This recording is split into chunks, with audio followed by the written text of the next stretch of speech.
Hi, it's Sarah Banta here with Accelerated Health Products, and today I want to talk about one of the 3 fat-storing hormones. Most of us work so hard at maintaining our weight or losing weight by increasing our exercise, decreasing our calories, and it seems logical that if you want to burn more, then you eat and you will lose. But what if it was not just calories in, calories out, like we've been told? Some of you may be at the point where you're eating what you used to and achieve the results you were looking for, but now it's not working. You may be blaming it on age or a slow metabolism. You could be partially right. Weight loss is a hormone issue, and it's not a calorie issue. And as we age, our hormones get more and more out of whack, which affects our weight loss. The good news, it's reversible. If you fix your hormones, you fix your health, you slow down aging, and that fixes your weight problems. It's an amazing positive chain reaction. We have 6 fat-burning hormones, but you have 3 fat-storing hormones that will shut off those 6 fat-burning hormones like that. So weight is a symptom of something else. It's when you treat weight alone, it won't work. If you shut off the 3 fat-storing hormones, your inflammation decreases, your mental and physical energy increase, and the weight falls off. So the 3 fat-storing hormones are insulin, cortisol, and estrogen. But today we're just going to talk about insulin. Insulin's main job is to keep your blood sugar low. We only have 1 teaspoon or 5 grams of sugar in the blood at any one time. So when you eat more than that, it's insulin's job to take that glucose and put it in the cells and get it out of the blood. So it's shuttling to unlock those cells to let that sugar in. That's its job. In other words, if you take that glucose and storing it as fat in the cells, and it's getting it out of the blood so that you are keeping your blood sugar at that 1 teaspoon amount and keeping it low. If you release insulin, the insulin immediately cancels out those 6 fat-burning hormones. It's working on storing the glucose as fat. If you're not eating food or you're eating only fat, you won't be releasing insulin, which then allows the fat-burning hormones to continue to do their job. This is the hormone that low-carb ketogenic diets minimize. Think of it this way. All of your fat stores are like that good quality nutritious food in the basement freezer that has a lock on it. All of the sugar and carbs that you eat are like the food in your pantry or refrigerator that's quick and easy to get to. If your body is releasing insulin, it locks that freezer of fat stores on your body and blocks the nutritious fuel sources down in that basement. And the only fuel source that it knows how to access is the food in the pantry, the quick sugar and carbs you're craving and that you're wanting. So when you're in a ketogenic state, on a ketogenic diet or fasting, your body learns how to unlock that freezer in the basement and has unlimited source of fuel that it can start burning.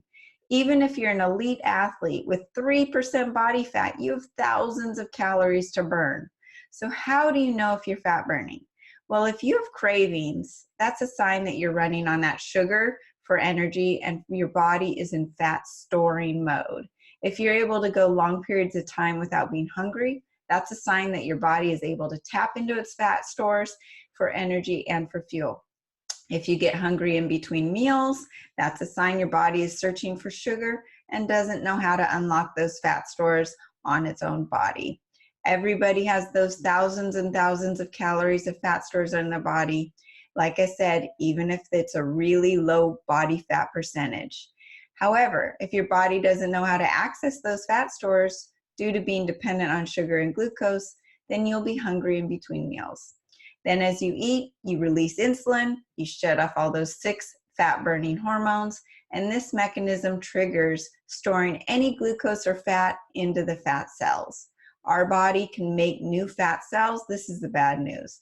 It can make new fat cells, but it can never get rid of them. So once you have them, you can only shrink them, which means that they have the propensity to want to fill up again.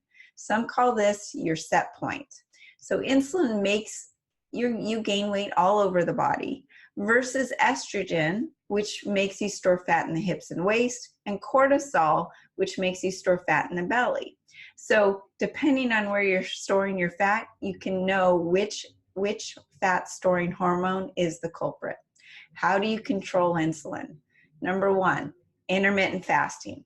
When you squeeze your eating within a shorter period of time and not eating for an extended period of time, you're giving your body a break of releasing that insulin. When it's in a fasted state, not only is it burning fat for fuel, but it's also turning on many healing genes and mechanisms like autophagy that allows the body to clean up those disease cells, recycle proteins and amino acids, reduce inflammation, and turn on other anti-aging mechanisms. It's known that when you're on a ketogenic diet and intermittent fasting, that you actually don't need as many nutrients or protein because your body's recycling them. Number two, a low-carb, high-fat ketogenic diet. Insulin's triggered when you eat sugar and carbs. So when you eat a diet high in fat, moderate protein, and keep your carbs under 20 grams a day, focusing only on having green vegetables as your carbohydrates, your insulin stays low and you continue to stay in that fat burning mode. Number three, exogenous ketones. Ketone supplements can be taken to put your body into ketosis within 30 minutes and turn on that fat burning right away. This teaches your body how to burn ketones for fuel and start to learn how to access its own fat stores. Your appetite is suppressed, your cravings for sugar and carbs go away, believe it or not, and your mental and physical energy increase and you feel awesome. So those are my tips for decreasing the insulin in your body. Stay tuned for my video on cortisol and estrogen, on those fat burning hormones and how to correct them. If you have any questions, email me, Sarah at acceleratedhealthproducts.com, or just through the website acceleratedhealthproducts.com. Thanks. Thank you for joining us today. Leave a thumbs up if you've enjoyed this, and please be sure to check the description below for any additional information. Please don't hesitate to leave a comment or ask a question, as I'd love to answer as many of those as I possibly can. If there's a particular topic you'd like to hear more about, please share that in the comments below as well. Thanks again for joining us and hope to see you again soon.